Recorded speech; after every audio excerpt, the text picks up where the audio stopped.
Wagagu niumerete utuku wa gukia umuthi thutha wa aikari a itura ria Kiambaa kauntiini ya Kiambu kora muti wa mugumo uguete undu uria uihingire barabara ya kuuma kanuga guthii banana guthukangia waya cia thitima o hamwe na kumomora thingo cia nyumba. Athuri a ruriri rwa Gikuyu ni rwekinyirie niguo gutabania magongona ma guthaitha muti uyu niguo uhote gutinio. Atumia itobayo ndiona nginya ciana cirio haha ituguo ndenda o mwana ainuke oraku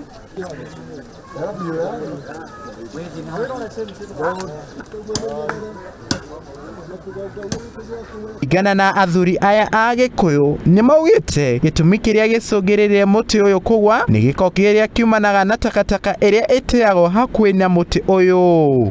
Na watu walikuwa wanatupa taka, na hiyo ni jambo moja inaweza kuwa ndio ilifanyika. Ni kama vile hatuwezi kwenda kutupa takataka zetu kwa zile kanisa tuko nazo. Kwa hivyo pia sababu hii ni miti imepewa heshima kutoka wazazi na jamii zetu za zamani. Ona gukiri uguo hatire mundu ona umwe uguraririe.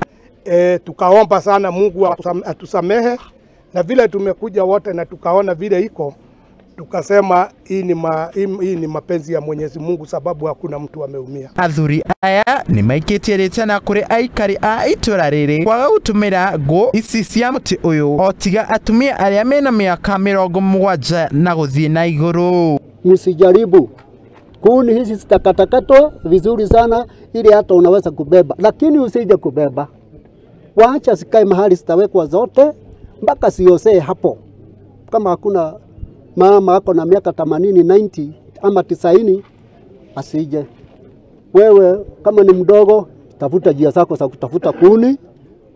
Kama ulikuwa na namna ulikuwa unatumia, tafuta njia hiyo, lakini ya mugumo usijaribu kukaribia. Ninamuomba msikubali kuigusa. Uiosee hapo hata kama ni miaka ngapi. Athuri aya ni maugire muti uyu uguire eta wendi wa Ngai niguo andu macokerere Ngai. Mwenyezi Mungu labda ianguke ili watu warudie Mungu, sababu hii ni jambo moja ya kuonyesha labda watu walikuwa wamemwachilia.